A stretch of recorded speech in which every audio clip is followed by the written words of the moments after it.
inspecting ongoing works or commissioning complete works in the next few weeks, in the next few months.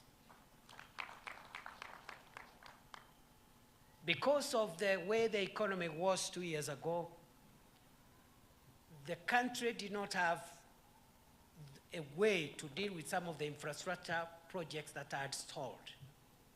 Now that we have addressed the macroeconomic variables and we have stabilized the economy, we are going to revive, construct, and complete all stalled road projects across the country. We have money now to increase connectivity, electricity connectivity by 1 million households in the next 20 months. And the works, that last mile connectivity is ongoing. We were here the other day with His Excellency the President to launch some of those projects. And they are happening across Kenya. Therefore, there are opportunities, and there are even more opportunities for graduates in the space of technical and vocational skills. The country needs you to support our road construction projects, our electricity connectivity project, our ICT connectivity projects. We are building 1,450 ICT hubs,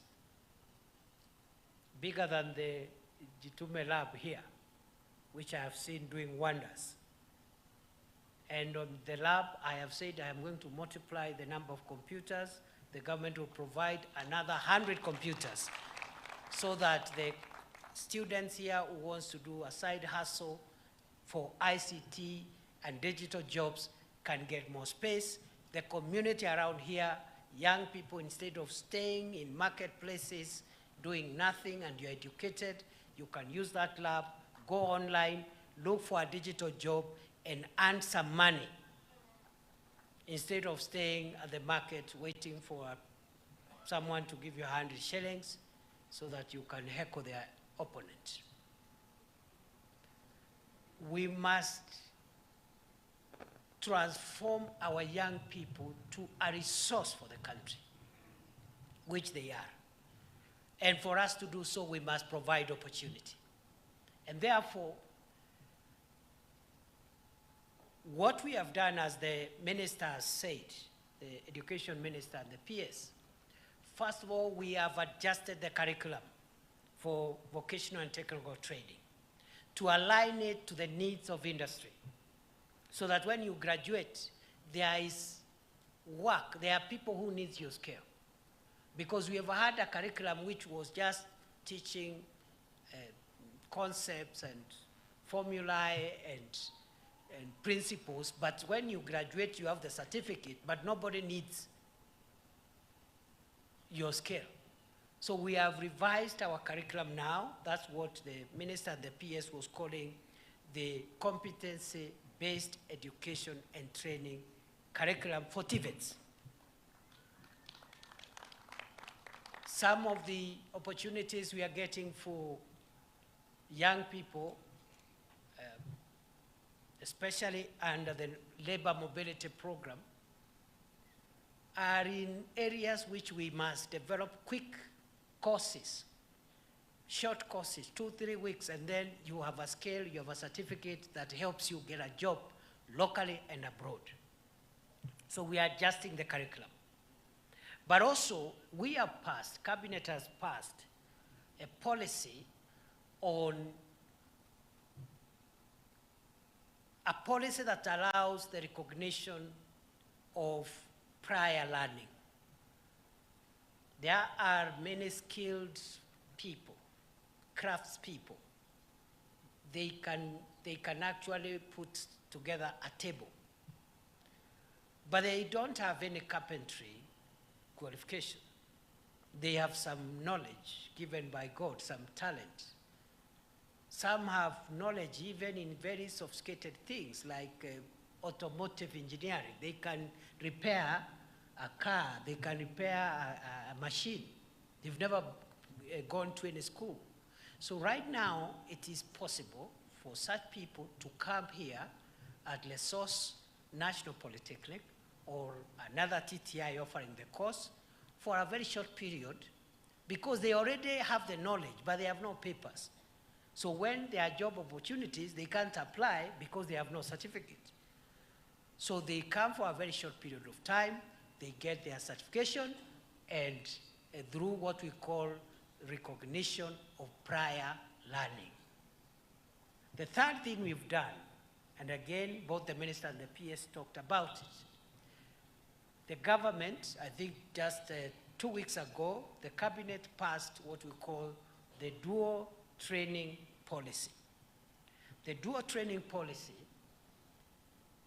requires now institutions, including this institution, when they train you, they don't just give you theoretical information and a certificate, and then you go looking for a job after that. Some of the training will happen here, but part of the training will be practical training around in an actual workplace where what you're studying is relevant. You go there for industrial attachment. When you finish, you go there for post-training internship, and eventually many of you will be absorbed to work in those projects. So it is now the policy of the government of Kenya that we will not allow TVETs and institutions within the TVET and vocational training to train theoretical graduates. You must have some experience, practical hands-on experience as part of your requirements before you graduate. And it is the business of government now to look for opportunities where you'll get that experience. We have 8 or 9 places where those attachments are going to be done. I have said, for example, that we are building ICT where those attachments are going to be done. I have said, for example, that we are building ICT apps for 1,450 hubs across Kenya. Those who are in that sector, ICT sector, those will be places for the dual, where the dual training program will be run through. But also, all government of Kenya projects. A road is being constructed, a hostel is being constructed, some hospital is being constructed. They are now going to be training grounds for practical skills for TVET students before they graduate, and even places for internship for TVET graduates before they get permanent jobs. So that is what the government is doing. The markets I talked about, all those are training places. The county aggregation and industrial parks we are building. The special economic zones we are building.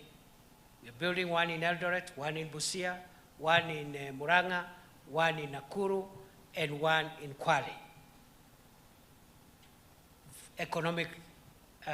Special economic zones. So we have a lot of projects, even in electricity connectivity. I've already told you, we are rolling out a new program, last mile connectivity, to connect an additional 1 million households in Kenya who now are in darkness. We will light up 1 million new households in the next 20 months.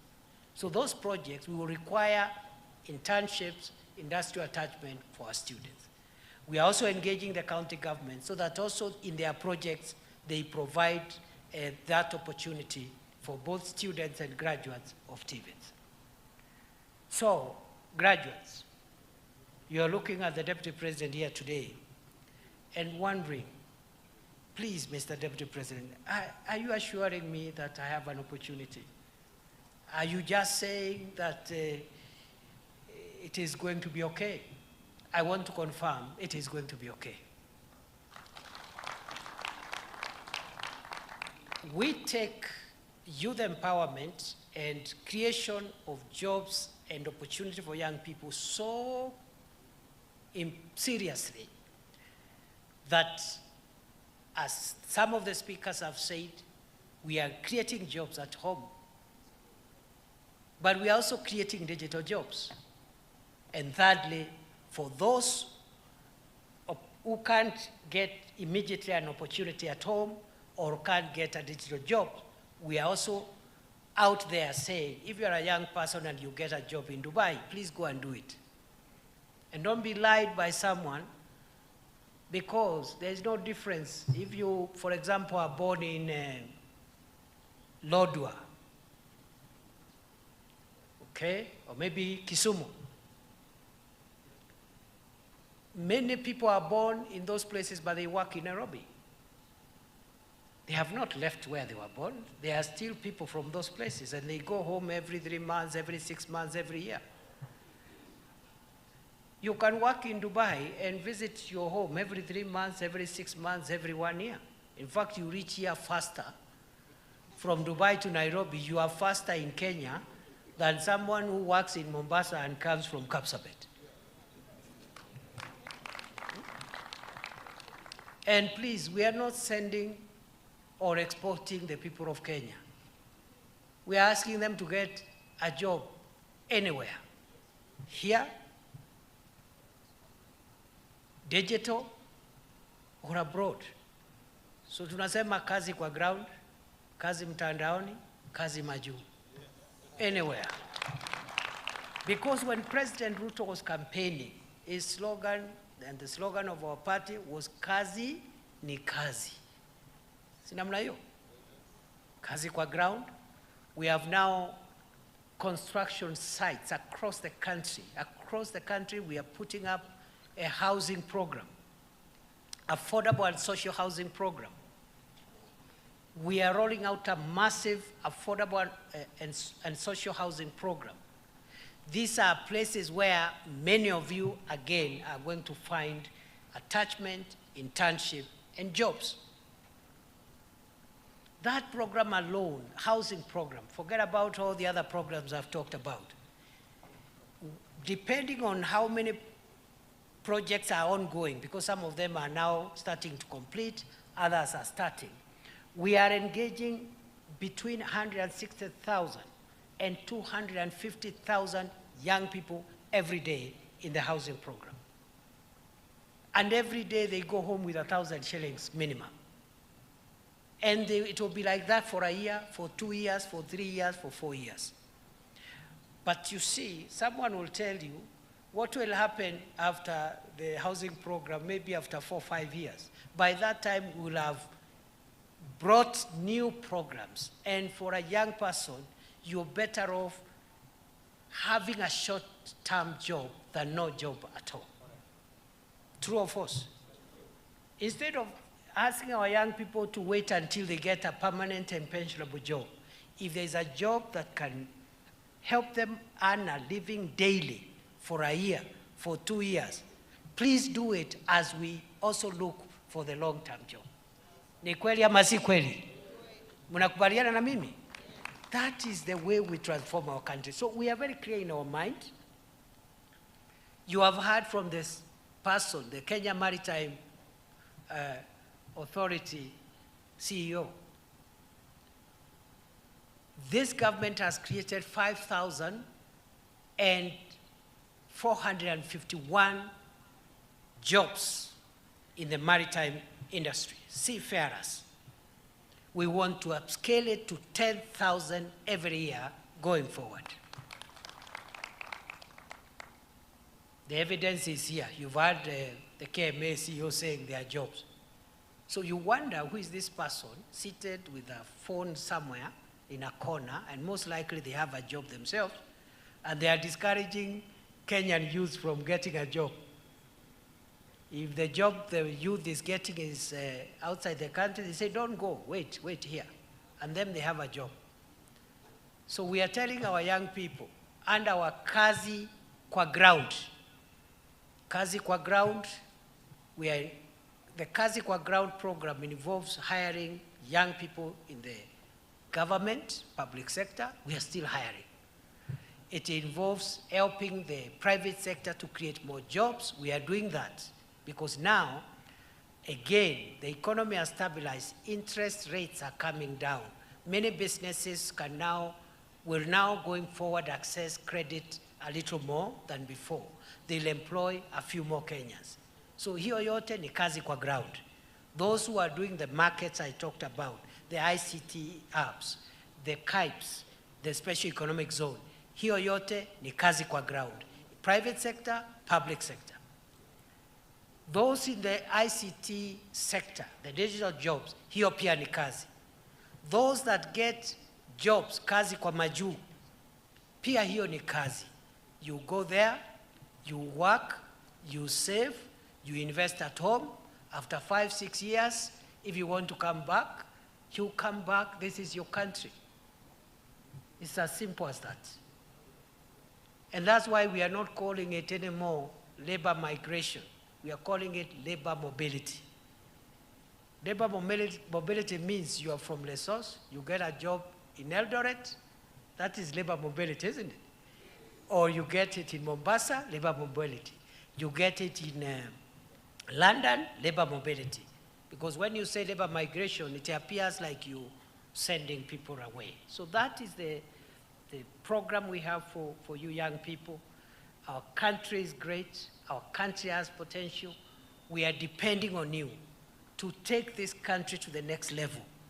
The older people, the principals you see here, ourselves you see here, your parents, we are on notice. Our time is very limited. Our productive time is limited. And this country cannot be sustainable if the young people looking at me today have no future. So we are working hard to make sure you have a better future. But my charge to you, when that future comes, that better future, that future tomorrow, be responsible custodians of the country and its assets, so that your children can also have a country to inherit.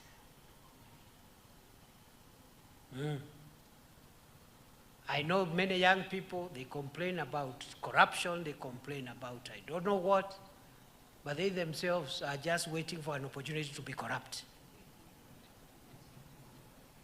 Yes? So we must condemn intergenerational corruption.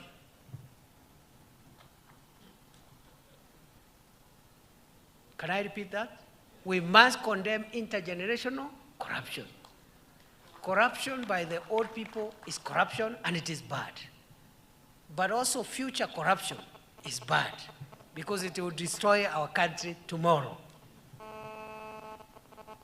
So be ethical people. Many people will tell you it is possible to be upright and ethical and still make it. Many people. Many people that I know. Yeah? But a few crooked fellows will tell you, oh, you have to take shortcuts. Oh, if you don't take shortcuts, this country is rotten, this country, you know, and it's just a few people somewhere. I know millions, thousands of Kenyans, good people, upright people. They wake up every day, they work hard to put food on the table, they don't steal no money, they don't do anything, they just work hard. And God has blessed them and they have succeeded. That is what I want to ask of you. We will be there to mentor you, to support you, to motivate you, but also it takes two to tango. You must allow to be mentored. You know, we could be offering mentorship, but one of the things that is worrying the country generally now is our moral situation as a country, as a nation.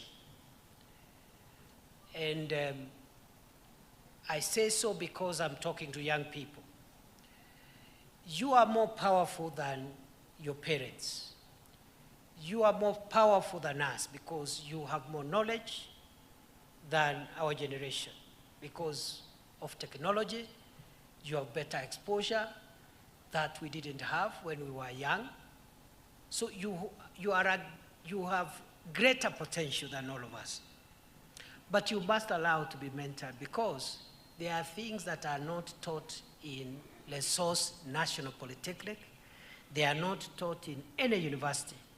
They are not in the curriculum of any education institution. They are taught in a curriculum in a school called the School of Life.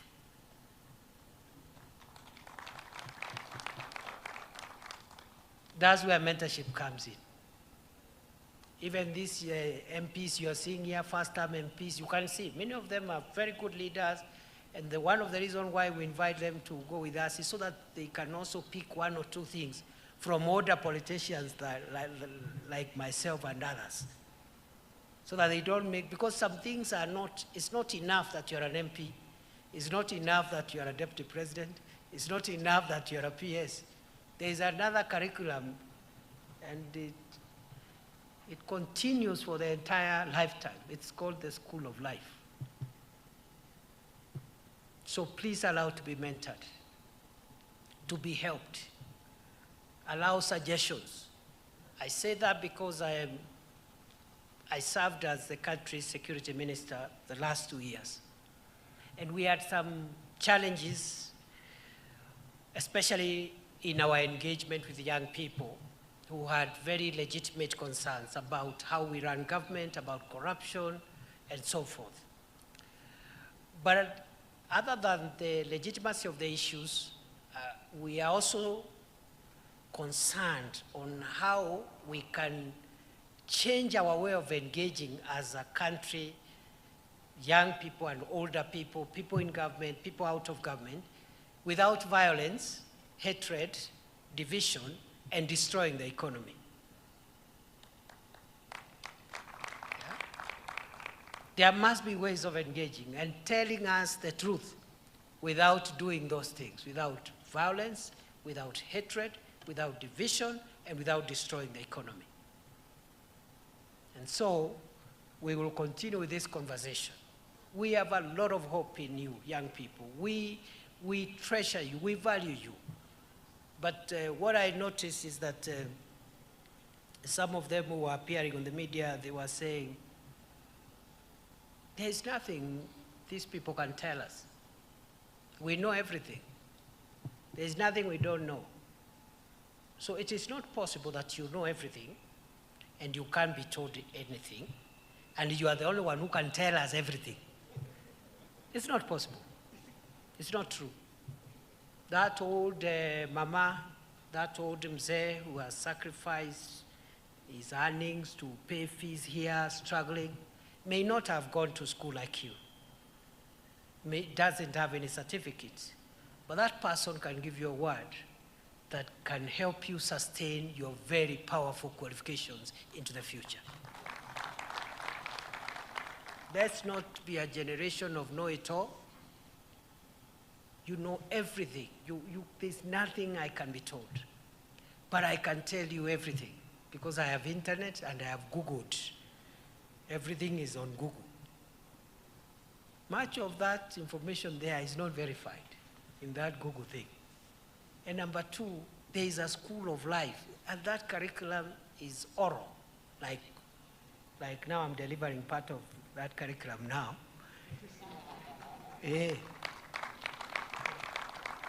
Even as Deputy President of Kenya, I have to submit to older people who are not deputy presidents, but they are in the generation of my father, and there are things they know that I don't know. Naona young people hawajafurahi sana, but that is the truth. There are a few things that you don't know, and we are not saying you are inadequate. You are very adequate.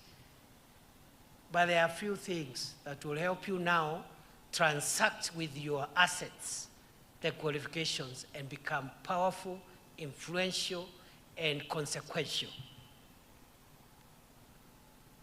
What is the use of having a very, very brilliant electrical engineer who is struggling with suicidal thoughts and want to take away their lives? you would rather not have the qualifications, isn't it? Yeah, there are happier people who have no qualifications.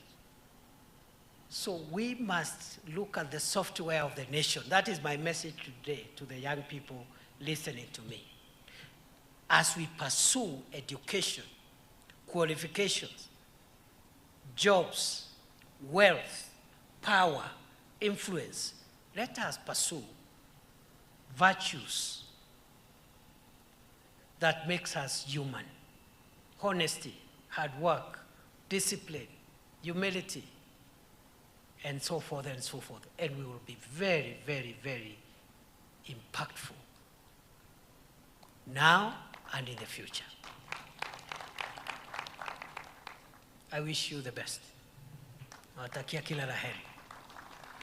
Today I refused to read a speech because I wanted to say what I have said. If I read the speech which I had, I would not have said what I said. I really hope I have helped someone here. I want to hear it from the young people. I hope I have helped you young people. Have I? Are you happy? I wish you all the best. Na pongezi. Pongezi sana. Pongezi. God bless you and prosper you and make you great people. Shine, impact on the world, influence not just your life, the life of people around you. And history will be very kind to you. Asanteni sana, Mungu awabariki.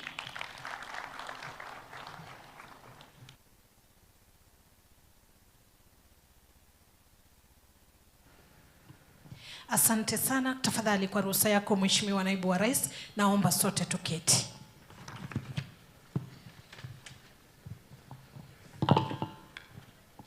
Kwa haraka tutaingia katika kipindi cha kuwatuza wale ambao waliweza kufuzu